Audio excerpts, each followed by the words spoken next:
noticing resentment showing up in your life? You know that part of you that's tired? You know why you're resentful right now? Is because you're not resentful. The younger version of you is resentful. The people pleaser version of you is resentful. The bone tired version of you is frustrated, feeling like nobody sees, nobody's noticing, nobody's aware of how tired you've been, how much effort you've put in for other people. And that bitterness that we don't even want to show to other people, that resentment, you really want to get rid of that? You really want to heal that? It's time to acknowledge that we really resent ourselves for taking all of that on, for taking on all of that responsibility. And it helped us once upon a time, but it no longer works. You're getting a review for intimate moments in your life and just intimacy in general. So there might be some really difficult stuff that shows up and comes up in your memories, in your mind recently. Are you reviewing it or are you pushing it away? Because you want to go into that space. You want to review it. That might mean taking a lot of deep breaths. That might mean slowing down a lot more. It's been so exhausting showing people this perfect version of you, this curated version of you, this version that kept everything safe and kept the peace. That's why we're tired. That's where that resentment comes from. On top of that, the guilt comes in because if you actually stop taking care of people and stop being a people pleaser, then other people are going to hurt and they're going to fall down. Or you're seeing other people that are hurting and going through a difficult time and you're feeling guilty. But here's the understanding that we're going to take deeper than we're used to taking. At a deep and profound level, we are not responsible for people's emotions. People could have meditated, people could have prayed, people could have gone outside, got some sunshine, taken a cold shower. They could have done something and they didn't, right? And so what we're going to do is we're going to redirect all of that energy on our love, on our purpose, on going on this healing journey so that we can actually feel safe and comfortable and loved enough to release the sadness, to release the anger, to go into those spaces that we don't even like to talk about, even with people that we trust sometimes. So if any trauma is showing up right now, remember, you weren't a victim, you weren't stupid, you weren't neglected, you weren't abandoned. You tell the younger version of yourself right now, this is our training.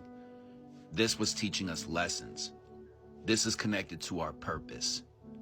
We're going to have more compassion for the world because other people experience what we do. It's also natural for anger to show up from all that resentment, of all of that burden that we took on. And now that you're going into a new space, you're playing tug of war internally because part of you still feels like you're a burden potentially in some way, shape, or form. But there's this new seed that you planted, this hope, this optimism, this prosperity, this intuition, this trust. And so you're focused on moving forward, but your attention is still on the past. Because if you let go of this definition of I'm a good person and go into a space of something terrible happened to me, then mom and dad's and society's definition of what that is going to show up, and you're going to have to change your definition. And you don't want to be weak, and you don't want to be insecure, and you don't want to be a victim. You push that away every time that feeling shows up. Well, the reason why you push it away is because deep down inside you know that's not who you are. This is your leadership training. This is directly connected to your purpose. So I get that it feels difficult. I get that we don't want to talk about it. You can parent yourself now. You can take all the time in the world that you need.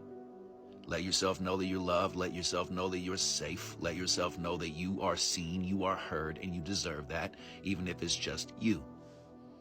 And you give a chance for that trauma to come up surface, to revisit it, to review it, to say that person had something going on, that person was taken advantage of, that person was hurting, that person was scared. We're also taking our parents off of the pedestal and we're humanizing them to understand that they're just older. And for some of us, our parents' way of showing love was fear because they were scared to lose you, this amazing human being, this amazing soul, this innocent being who wasn't their past. They had a blank canvas, and the only roadmap to love was fear and negativity or concern and judgment because they just wanted for you to belong, and they felt guilty and they felt ashamed and they felt frustrated and resentful of their life and their outcome, and they wanted for you to do better.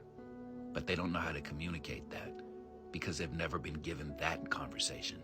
Forgiveness for yourself of not communicating and not speaking up because you were younger, because you didn't have this information, is going to heal you big time. And really forgiving the other people and understanding that everybody truly is doing the best they can with the information that they have. And not everybody knows how to ask for help. And not everybody knows how to say that they're tired or that they're hurting inside. Find ways to confront past memories that you don't like and confront them with love. Confront them with peace. Confront them with taking time and being patient to understand. Because once you understand, you no longer have to live with that anymore. And you can see that it taught you something. And then you can consciously identify that old definition that's no longer who you are. Let's have a conversation in a judgment-free safe space if you really want to create the breakthrough. I've been there, just in a different way. I went through childhood trauma. I went through the abusive relationship. I know what it's like to be taken advantage of, and how angry we can feel without even realizing it, and how numb we can feel, and how we disassociate and disconnect because we want to push away the pain. I get it. It gets better. You do deserve better. And better isn't a side job. Be kind to yourself.